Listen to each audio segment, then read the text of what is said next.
नमस्कार, मैं हूं शिवानंद मिश्रा। आप देख रहे हैं गोंडा पोस्ट। गोंडा पोस्ट पर आज हमारे साथ मौजूद हैं सपा सरकार में मंत्री रहे योगेश प्रताप सिंह जी। आज इनसे हम कई मुद्दों पर चर्चा करेंगे और जानेंगे मंत्री जी की राय। मंत्री जी, आज आप लोगों का कोई धरना प्रदर्शन तहसील मुख्यालयों पर था, कैसा प्रदर्शन था ये?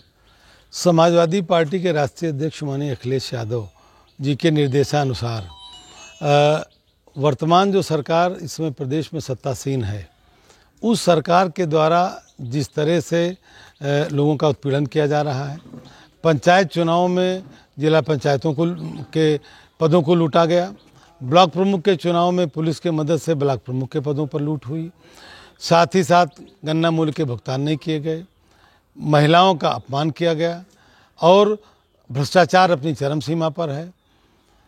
जिस तरह से पूरे प्रदेश में पुलिसिया शासन लागू कर दिया गया है, इन सारे मुद्दों को लेकर के आज समाजवादी पार्टी के राष्ट्रीय अध्यक्ष के निर्देश पर ये प्रदर्शन का आयोजन था और ज्ञापन हमको महामहिम राष्ट्रपति महोदय को राज्यपाल महोदय के माध्यम से भेजना था। लेकिन दुर्भाग्य हमारा ये है इस प्रदेश का कि वर्तमान सरकार लोकतांत्रिक मूल्यों पर विश्वास नहीं रखती है।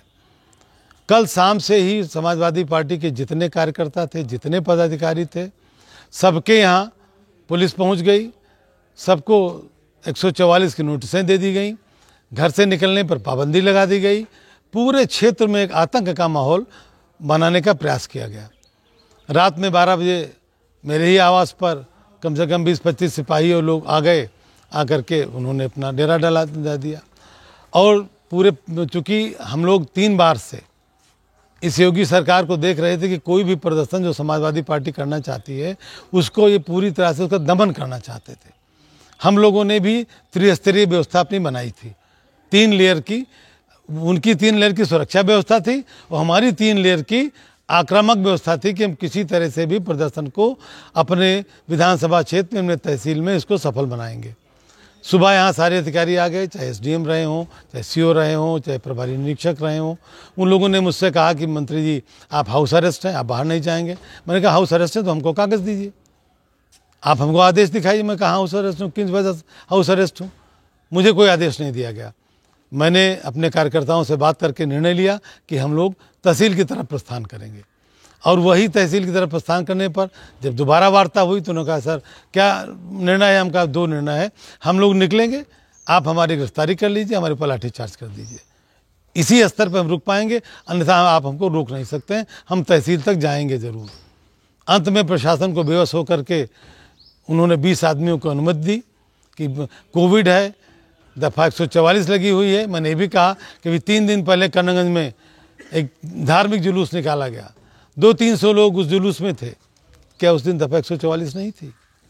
क्या कोविड के नियम उस दिन किसी तरह समाप्त हो चुके थे? लेकिन नहीं, प्रशासन पूरी तरह से अंधा होकर के उनकी चीज़ों को मानने, हमारी चीज़ों को तोड़ने के लगा था। लेकिन अंत में कार्यकर्ताओं की विजय हुई। हम लोगों ने अपने यही आवास से जुलूस निकाला, एक लंबा जुलूस लेकर के हम वहाँ भमवा चौराहे तक गए, फिर वहाँ से हम 20 लोग तहसील गए।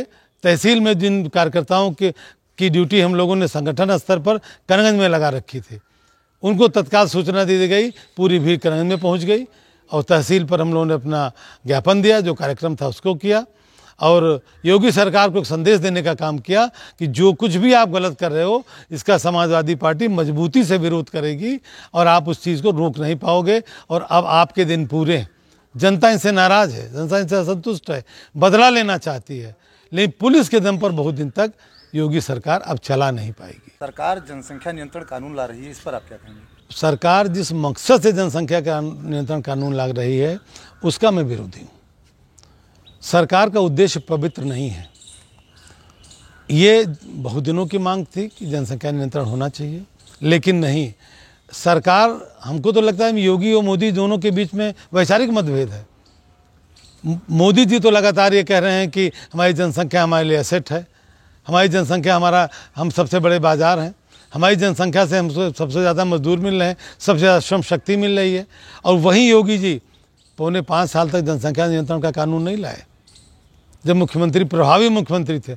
अब तो जाने वाले मुख्यमंत्री हैं और युवा भारत को क्या स्वरूप बदलने का प्रयास हो रहा है। और ये केवल कानून तो नहीं लाया गया, अभी कानून का ड्राफ्ट करने की एक शुरुआत की गई है, और शुरुआत केवल उनके सांप्रदायिक सोच की शुरुआत है, न कि जनसंख्या नियंत्रण की शुरुआत है। अभी मैं कल शाम को ही, रात में ही कुछ डॉक्यूमेंट्स पढ़ रहा था। देश के जो जनसंख्या के विशेषज्ञ हैं उन्होंने कहा कि हमारी प्रजनन दर घटी है। आज 1.9 हमारी प्रजनन दर है। जो हमारा नया आने वाला जो हमारी पीढ़ी है वो इसको लेके सचेत है, वो 2 बच्चों से ज़्यादा नहीं पैदा करना चाहती। उसके बाद ये महंगाई, ये भ्रष्टाचार, ये कुशासन, इसमें वो अपने बच्चों को आगे नहीं बढ़ाना चाहते हैं। लेकिन नहीं, जिस तरह से ये जो है इन चीज़ों को लेकर के आगे बढ़ रहे हैं वो कतई उचित नहीं। मेरे हिसाब से बजाय कानून के जन जागरण करके, नई पीढ़ी को समझा के, नई पीढ़ी को पढ़ा करके, नई पीढ़ी को मोटिवेट करके जनसंख्या नियंत्रण लागू करना चाहिए। लेकिन कानून के भरोसे एक किसी वर्ग विशेष पर उंगली उठा करके ये करना ये कतई उचित नहीं। कुछ ही महीनों में विधानसभा चुनाव होने वाले हैं, तो किन मुद्दों को लेकर आप लोग जनता के बीच में जाएंगे? देखिए, समाजवादी पार्टी सदैव विकास के मुद्दे पर चुनाव लड़ती है, और समाजवादी पार्टी नहीं, मैं आपसे विशेष बताना चाहता हूँ, मेरा राजनीति में आने का लक्ष्य, एकमात्र लक्ष्य अपने क्षेत्र का विकास था। क्योंकि हमारा क्षेत्र बहुत पिछड़ा हुआ था, बाढ़ से डूब जाता था, 3 नदियों के बीच में बसा हुआ था, घाघरा, सरयू और टेढ़ी के बीच में। कहीं सड़कें नहीं थी, पुल नहीं थी, शिक्षा नहीं थी, बिजली नहीं थी, कुछ नहीं था। हमको इस क्षेत्र की जनता ने 2 बार मौका मिला, मैं विधायक भी बना, आप ईश्वर की कृपा से, अपने नेताओं के आशीर्वाद से मंत्री भी बना, और मैंने पूरी तरह से इस क्षेत्र को विकसित करने का काम किया। बाढ़ के रोकने के लिए बंधों का निर्माण कराया, 70 किलोमीटर लंबा एल्गिन ब्रिज चसड़ी बांध, सकरौर भिखारीपुर बांध, भौरीगंज रिंग बांध, इनका निर्माण कराया। और आज इस चीज़ को कहने में पूरी तरह से सक्षम हूँ कि मैंने अपने विधानसभा क्षेत्र के सारे प्रमुख गाँवों को सड़क से जोड़ रखा है। शिक्षा का अभाव था, मैंने मत्स्य शोध केंद्र की स्थापना कराई, कृषि महाविद्यालय की स्थापना कराई, ITI की स्थापना कराई, पॉलिटेक्निक की स्थापना कराई, बिजली के सुधार के लिए कनगंज में 132 kV का पावर हाउस बनवाया, भंभुआ में 33 kV का पावर हाउस बना, कनगंज में तीसरा पावर हाउस बना। और अभी इस क्षेत्र में और बहुत काम जो मैंने सोच रखे थे, अभी युवाओं को रोज़गार देने के लिए किसी बड़ी फैक्ट्री की स्थापना कराई जाएगी।